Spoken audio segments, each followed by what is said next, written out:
Muy bien, señores, entonces damos inicio a la charla del día de hoy. A ver, hiper C, señores. ¿Qué es el hiper C? ¿Alguno de ustedes tiene una idea de lo que es hiper C? Tal vez por ahí posiblemente haya escuchado hiper C, matriz hiper C. ¿A qué hace referencia el hiper C? Aquí básicamente lo que nos indica, este hiper C básicamente es el acrónimo, es un acrónimo, que son las iniciales de toda una serie de estructura de un juego de palabras, mejor dicho, así como el ATS. Hablamos de ATS, hablamos de análisis de trabajo seguro. Hiper C también hablamos de la misma forma, para no decir una frase larga, decimos hiper C.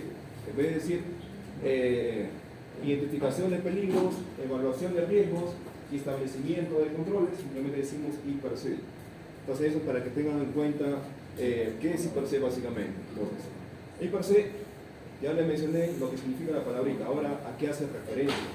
¿Cuál es el propósito de lo que es el hiper C? Básicamente, señores, el hiper C es una matriz similar, entre comillas, al ATS que ustedes llenan, solo que de una manera mucho más estructurada, un poco más técnica. Entonces, así como ustedes en su ATS llenan lo que identifica según sus actividades, peligros, luego evalúan riesgos y establecen controles para sus actividades de manera, como se dice, contraída, pequeña. En la matriz hiper C van a encontrar mucho más cosas, un poco como se dice más concentrado, como se dice, las actividades y también los peligros y riesgos y los establecimientos de controles. Entonces, muchachos, eso es básicamente lo que es la matriz hiper C. Aquí inclusive me he puesto una pequeña muestrita. Al final lo vamos a ver un poco más grande.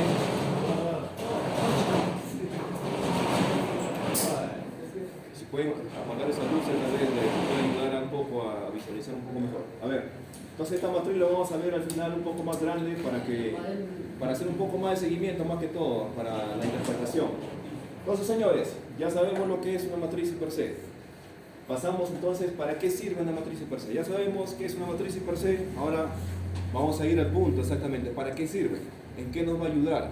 ¿Para qué nos lo imprimen y lo meten junto con nuestros procedimientos?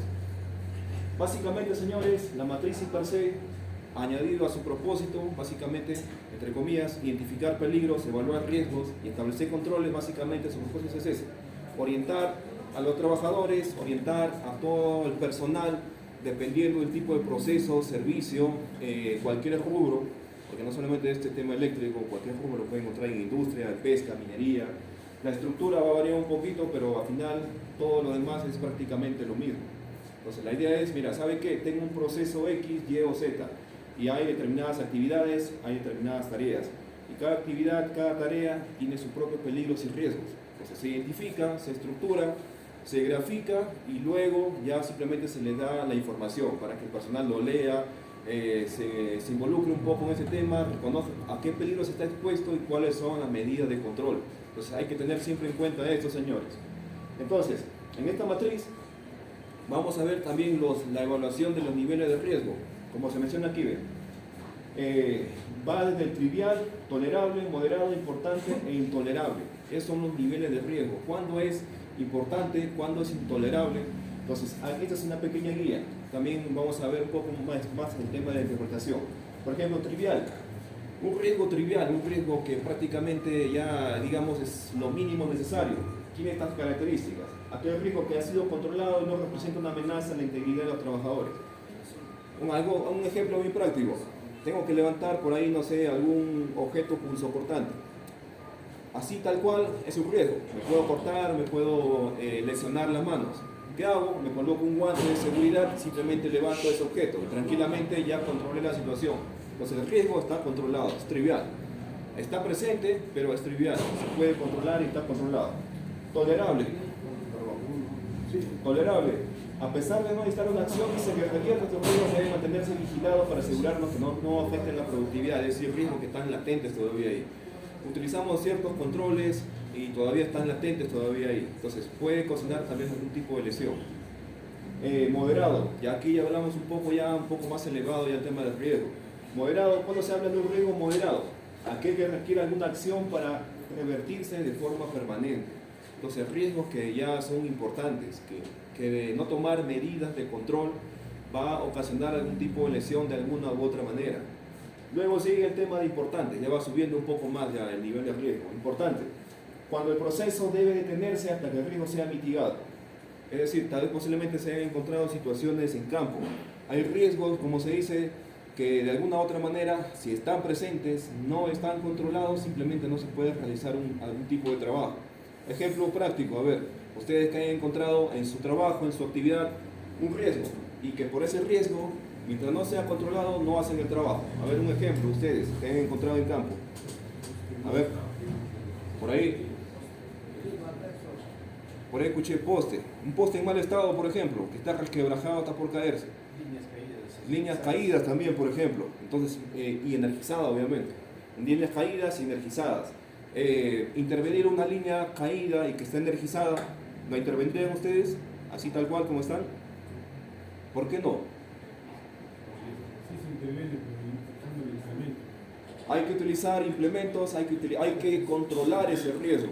Hay que controlar. Lo ideal sería, digamos, quitar la energía. Trabajar cero energía sería lo ideal.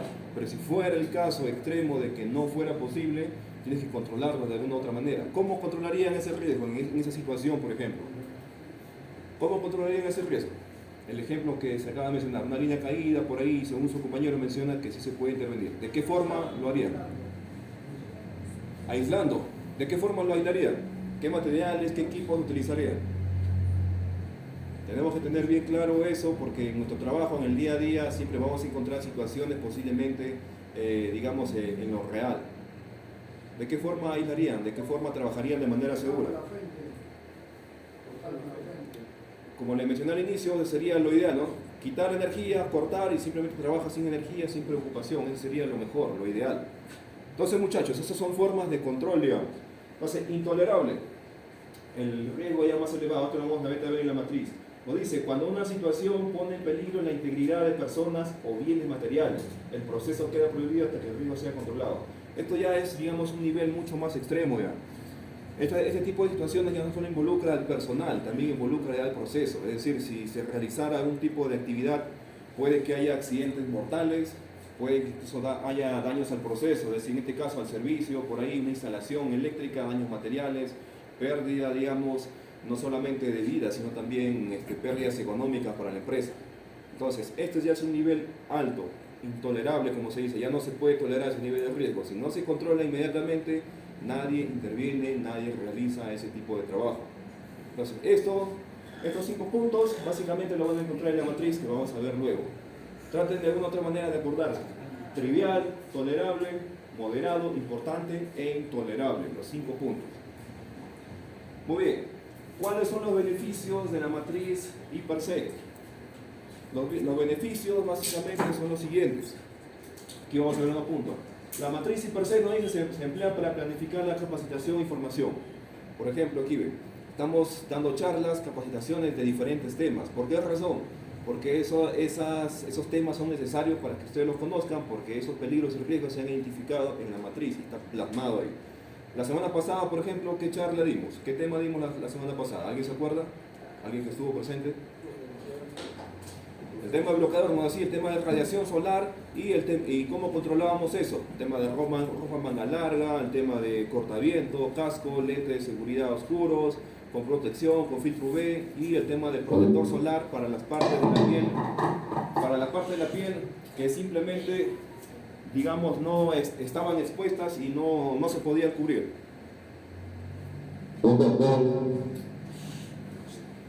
1, 2, 3, probando, 1, 2, 3, 1, 2, 3. Ahí ¿Está bien? ¿Está bien? Muy bien, señores.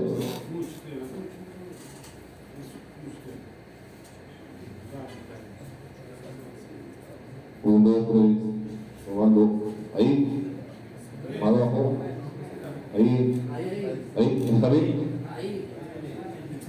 Muy bien, señores. ¿Seguro? Muy bien. Muy bien, señores. Entonces, vamos a ver el tema de los beneficios de la matriz I per se, como les mencionaba hace un momento. Muy bien.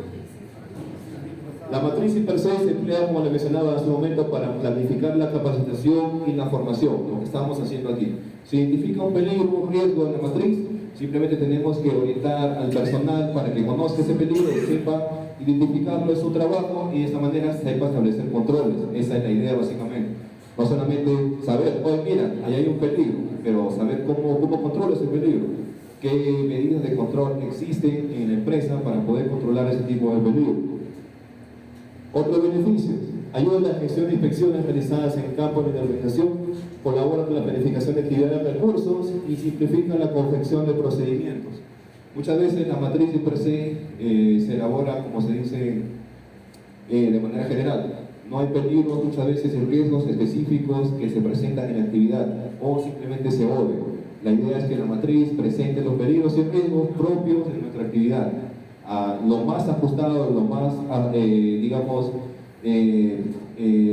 lo más complementario, lo más seguido, lo más realista posible a las actividades que nosotros realizamos.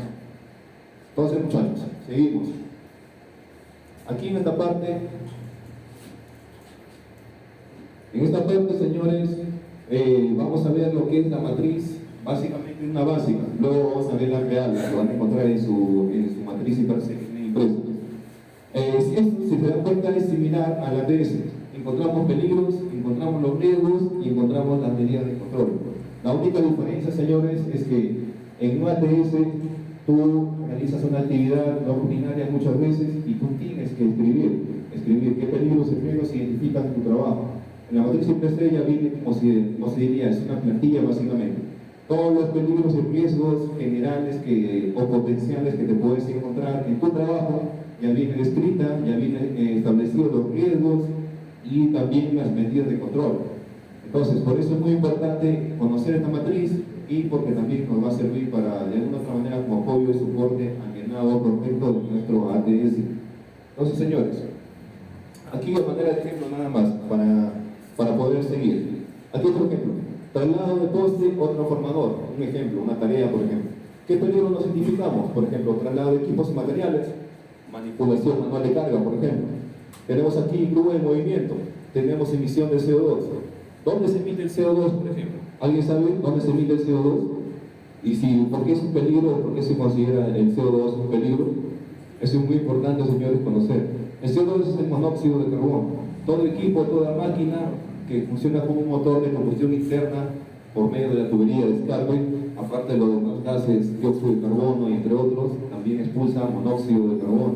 Por esa razón que en ningún recinto, señores, cerrado no se debe encender un motor de combustión interna.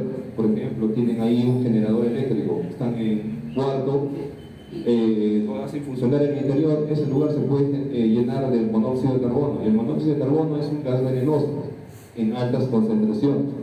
Quedarse dormido, por ejemplo, en un vehículo, dentro del vehículo con las lunas cerradas y el motor encendido, también es peligroso. Te puedes quedar dormido, quizás ya no despiertes más. Entonces hay que tener en cuenta también esos puntos.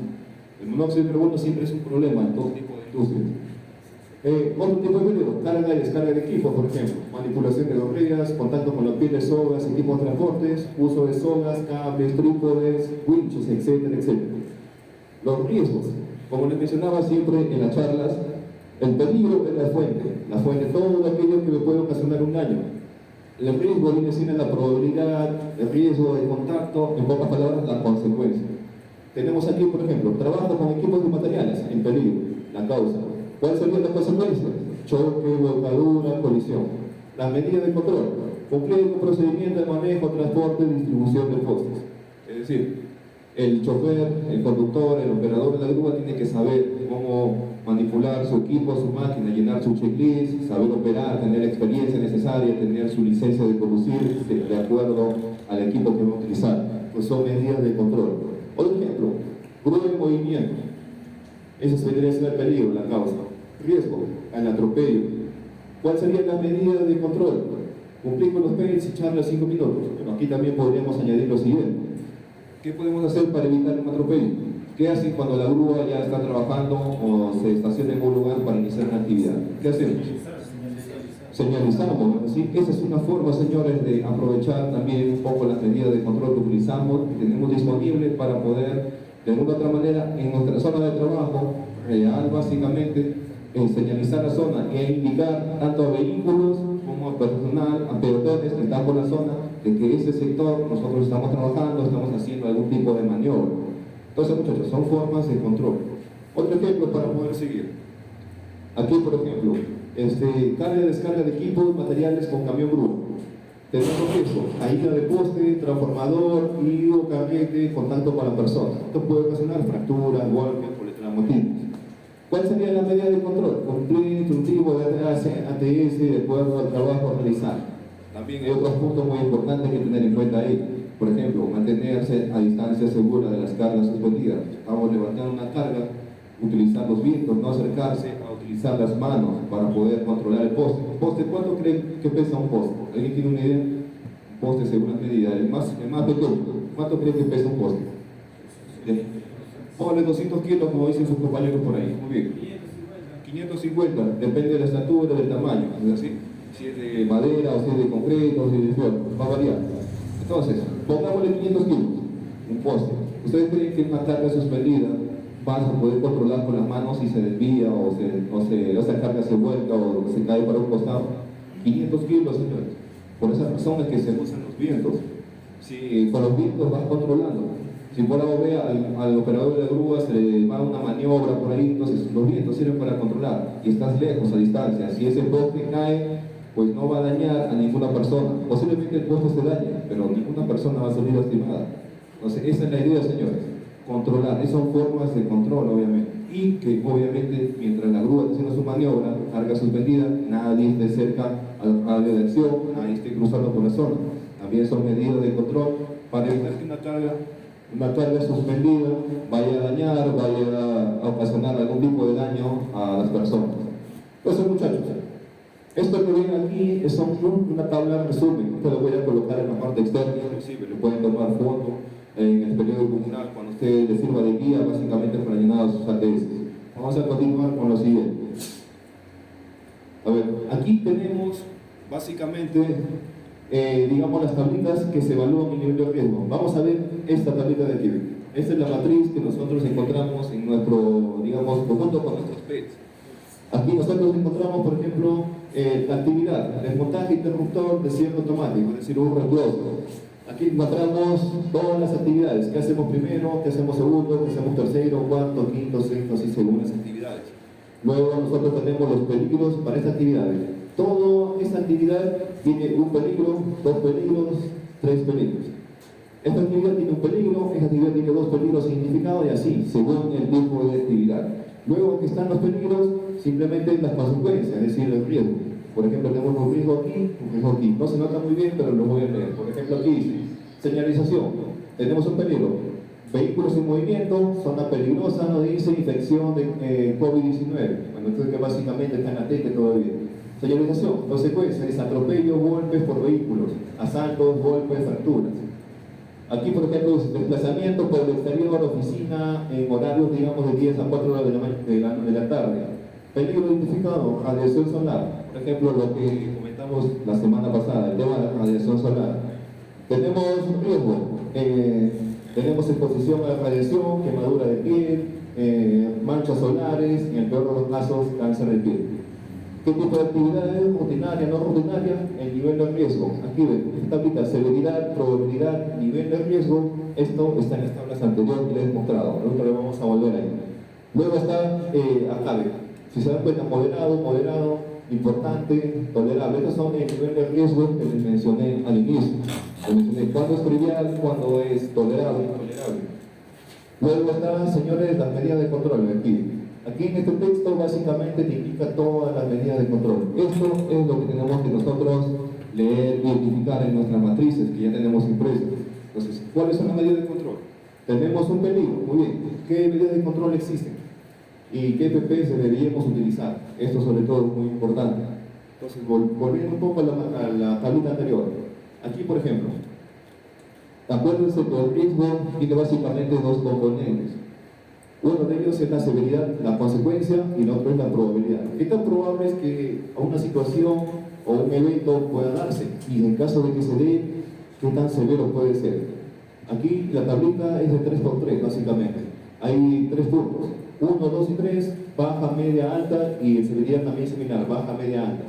Cuando una severidad, por ejemplo, es baja, nos dice, cuando afecta mínimamente a la seguridad y salud del trabajo debido a que no existen lesiones incapacitantes, generen pérdida de hora de trabajo, daño superficial, no existen enfermedades ocupacionales. Es decir, una severidad, una lesión, un daño mínimo, o inclusive ni siquiera hay daño. ¿Y cuándo es, por ejemplo, una severidad alta? Cuando se estime daños graves o irremediables en la seguridad de salud del trabajo, o cuando haya lesiones sufridas, ocasionadas, o incluso pueden ocasionar la muerte, es decir, una severidad elevada. Prácticamente el máximo de una severidad es simplemente la muerte de una persona. ¿Y cuál es el mínimo de una severidad? Pues simplemente una lesión, un cortecito, cosas, digamos, livianas. Probabilidad. ¿Cuándo es una probabilidad baja del riesgo? Cuando sucede ocasionalmente o rara vez ocurre. Entonces, eso es una probabilidad baja. ¿Cuándo es una probabilidad alta? Cuando sucede con frecuencia o están expuestas 6 o más personas. Es decir, ¿cuándo es bajamente probable? O sea, cuando simplemente un evento, una situación prácticamente no sucede. O si sucede, sucede raramente. ¿Y cuándo es altamente probable? Cuando sucede a diario. A diario suceden golpes, a diario suceden lesiones, cualquier tipo de situación o lesiones que puede ocasionar al trabajador, por ejemplo. Entonces, eso es una situación altamente probable. Luego viene la probabilidad. A ver, estos numeritos que están acá, que ven aquí, alta, medio, baja, se combina aquí, ven, probabilidad. Esto que vemos aquí, con estos números, están aquí, ven, baja, media y alta. Y la severidad que está aquí, es aquí, ven, severidad. 1, 2, 3, 1, 2, 3. ¿Cómo se estima el nivel de riesgo? ¿Cómo sabemos si una actividad es trivial, es tolerable, moderado, importante o intolerable? Básicamente de esta la lupa. Lo que hacemos simplemente es un cruce de información básicamente entre la severidad y la probabilidad. Por ejemplo, una actividad X, que sea por ejemplo de una severidad, digamos, alta, por ejemplo. Una actividad, por ejemplo, no sé, trabajar en una sed, por ejemplo, que está energizada. Usted tiene que utilizar su guante de eléctrico, baja tensión, su camisa antiflama, tiene que utilizar su careta antiarco, sus balaclavas, porque simplemente el equipo o esa instalación está energizada. Entonces la severidad puede ser alta. En caso de haber un accidente, puede haber quemaduras y en el peor de los casos una muerte. Vamos a tomar como ejemplo, es alta. Ya tenemos, acuérdense de esto, esta información se cruza de esta manera, hacia allá. Y la probabilidad, ¿qué tan probable es que vaya a haber digamos, un arco eléctrico, se vaya a generar un resplandor de arco en ese tipo de situaciones? Puede ser baja, puede ser media, puede ser alta. Vamos a tomarle que sea media, un riesgo medio, que puede suceder aquí, puede suceder ocasionalmente. Entonces, lo que hacemos simplemente es cruzar la probabilidad baja hacia abajo y la severidad que habíamos identificado que puede ser 3, simplemente se cruza. Entonces, el punto de encuentro es aquí, importante. Lo dice, nivel 6, importante. Cruce, probabilidad y severidad, alta. Entonces, este 6 que lo dice, importante, aquí ven, nivel 6. Aquí dice, se debe paralizar el trabajo hasta que la corrección o reducción del riesgo se haya establecido o simplemente se haya controlado adecuadamente. Entonces así, señores, es como en la matriz que ustedes van a ver en sus impresos, así es como se establece. ¿Por qué está trivial? ¿Por qué está moderado? ¿Por qué para él importante? Es por esta razón, esta matriz. Se combina esta matriz de cuadrito con esto y simplemente se halla lo que es el puntaje del nivel de riesgo. Así es como hallamos si el riesgo es bajo, alto, medio, trivial, importante o intolerable. Esta información de aquí también lo voy a colocar en la parte externa para que ustedes también le puedan tomar una foto y simplemente le hagan seguimiento. Entonces, muchachos, seguimos la siguiente. Entonces, aquí, señores, esa tablita anterior es lo que nos da a manera de resumen esta información. Esta aquí se coloca. Estos numeritos que están acá son los números que hemos hallado aquí, en estos puntos de aquí. Si acá 3, 2, 1, 3, 2, 1, eso es la información que está aquí. Por ejemplo, aquí fue 2 para severidad, 2 para probabilidad y simplemente nos dio un puntaje de 4, que es nivel de riesgo moderado, por ejemplo, aquí a manera de ejemplo. Establecemos los controles, qué EPP vamos a utilizar y simplemente con estos controles que están aquí, se supone que debemos ya bajar este nivel de riesgo. Si aquí fue moderado o fue alto, aquí con estos controles que hemos establecido, se supone que debemos bajarlo ya al mínimo, a lo que debería. Y entonces, ¿qué sigue? Pues realizar el trabajo ya de manera segura. Entonces, así, señores, es como trabaja esta matriz per se. Ahora bien, ¿qué relación existe entre esta matriz y el ATS? Bien simple. En tu trabajo, por ejemplo, de montaje de interruptor de cierre automático recloser, por ejemplo, van a desmontar un recloser. ¿Qué hacen ustedes normalmente? Llenan su ATS. Entonces, si ustedes han leído esta información, esta matriz, van a poder incluso enriquecer su ATS, van a poder, por ejemplo, ver qué peligros y riesgos se han identificado y eso inclusive lo pueden llenar en su ATS para hacerlo más compacto, para hacerlo más seguro. Entonces, muchachos, esa es la idea básicamente de la matriz y per se. Cuando alguien les pregunta qué es la matriz y per se, esta es la matriz y per se. Identificación de peligros, evaluación de riesgos y establecimiento de controles. Básicamente, esa es su función, ese es su propósito. Entonces, esta matriz, señores, no es una matriz inventada solamente, digamos, por Pacífico. Todo tipo de empresas la utilizan. Los modelos van a variar de alguna u otra manera, pero lo fundamental, peligros, riesgos, medidas de control, siempre van a estar presentes. Entonces, esta es una obligación inclusive legal. En la norma, en las leyes 1983, por ejemplo, en la matriz, ahí se menciona el tema de los per se, que todas las actividades, todos los puestos de trabajo tienen que estar identificados, sus peligros, sus riesgos, y que estos peligros y riesgos tengan controles, y que esta información sea trasladada a los trabajadores para que sepan qué peligros y riesgos hay en su actividad y cómo deben controlarlos adecuadamente. Entonces, señores, hasta aquí básicamente vamos a dar por terminado al menos la charla, la capacitación del día de hoy respecto al tema de lo que es matriz y per se. La próxima semana tenemos otra capacitación referida al tema de lo que es EPPs, todo lo que es tema de EPPs, nuestras obligaciones del empleador, por qué usamos EPPs, qué tipo de EPPs debemos utilizar, qué características deben tener, entre otras cosas. Entonces, señores, se les pide siempre que vengan temprano, para empezar 7:30 nada más y poder ganarle el tiempo. Muy bien, señores, hasta aquí damos por terminado, señores, el tema relacionado al per se. Muchas gracias.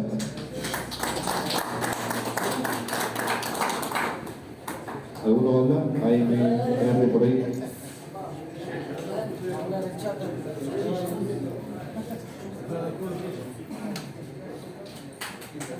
Muchachos, buenos días a todos.